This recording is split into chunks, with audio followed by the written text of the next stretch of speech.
वापस कर साले।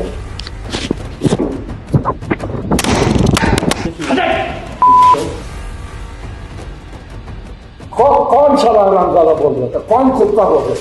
कौन था? मालूम है कौन कह रहा था ना? तुम समझते क्या हो आप?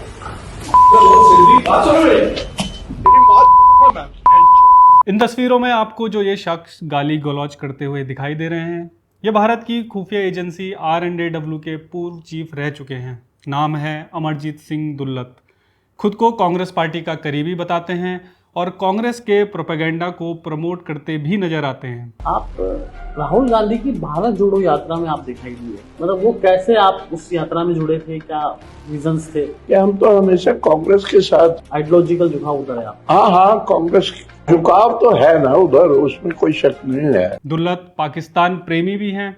R&AW को हेड करने के बावजूद ये ISI को world's most powerful intelligence agency कहते हैं। ISI के पूर्व चीफ असद दुरानी को तो ये अपना बेस्ट फ्रेंड मानते हैं। दुल्लत पाकिस्तान के साथ साथ आतंकवादियों के लिए एक सॉफ्ट कॉर्नर भी रखते हैं।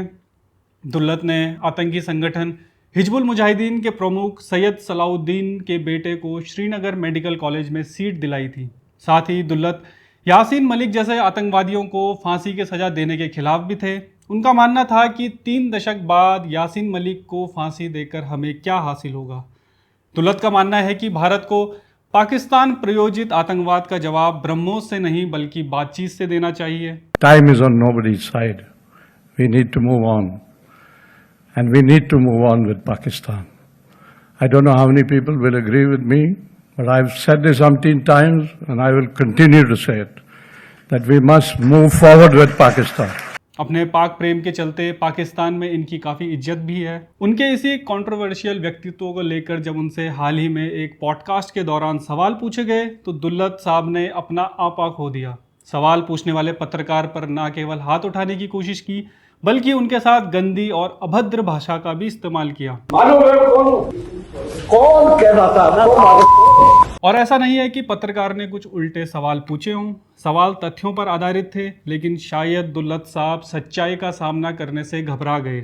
जब उनके पुराने कारनामों और विवादित बयानों पर सवाल पूछे गए तो उन्होंने तर्क और जवाब देने के बजाय हिंसा और गालियों का सहारा लिया। पॉडकास्ट के दौरान दुल्लत ने खुलेआम स्वीकार किया कि वह कांग्रेस पार्टी के करीबी हैं और इसमें कोई हैरानी वाली बात भी नहीं है।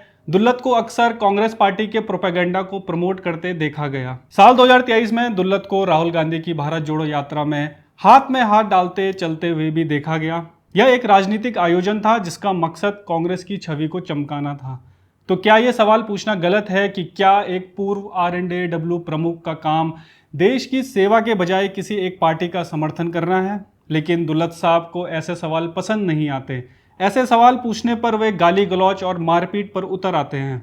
इसके अलावा वे कश्मीरी हिंदुओं पर हुए अत्याचार को लेकर भी कांग्रेस की ही लाइन को आगे बढ़ाते हैं।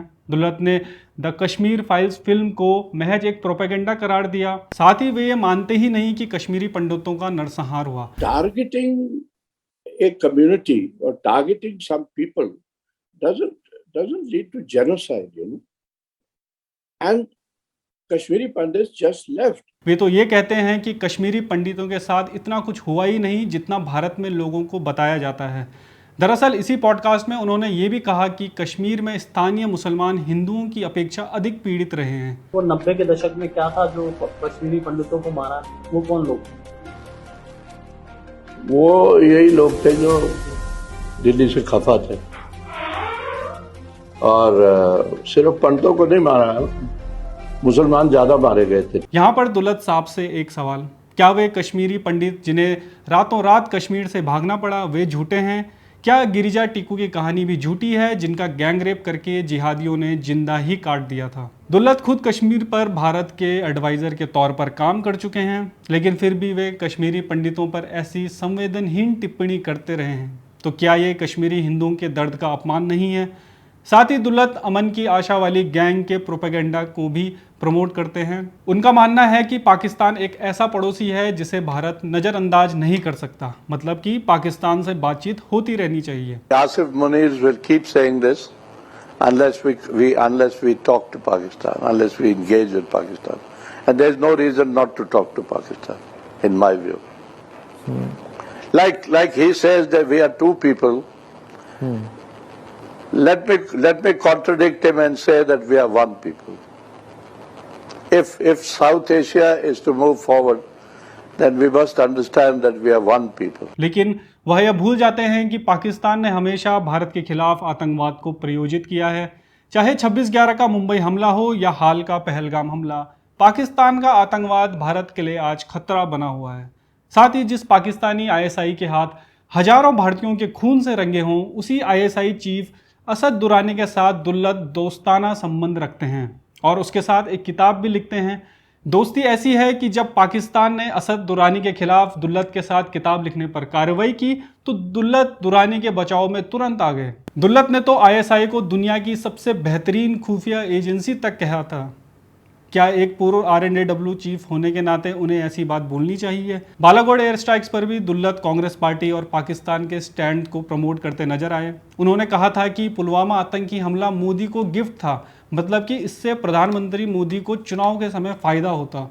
साथ ही कंधार हाईजैकिंग पर भी दुल्लत कांग्रेस पार्टी के स्टैंड को ही प्रमोट करते नजर आए। कांग्रेस पार्टी कंधार हाईजैकिंग का इस्तेमाल भाजपा सरकार पर हमला करने के लिए करती रहती है और साल 2015 में दुल्लत ने कहा था कि मसूद अजहर जैसे आतंकवादी को छोड़ना वाजपेयी सरकार की गलती थी।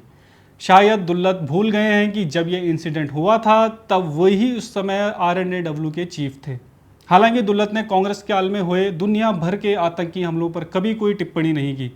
दुल्लत ऐसा क्यों करते हैं ये तो वही बेहतर बता सकते हैं, लेकिन उनके बयानों को देखकर ये जरूर कहा जा सकता है कि उनके बयान एक देशभक्त भारतीय की तरह तो बिल्कुल नहीं है।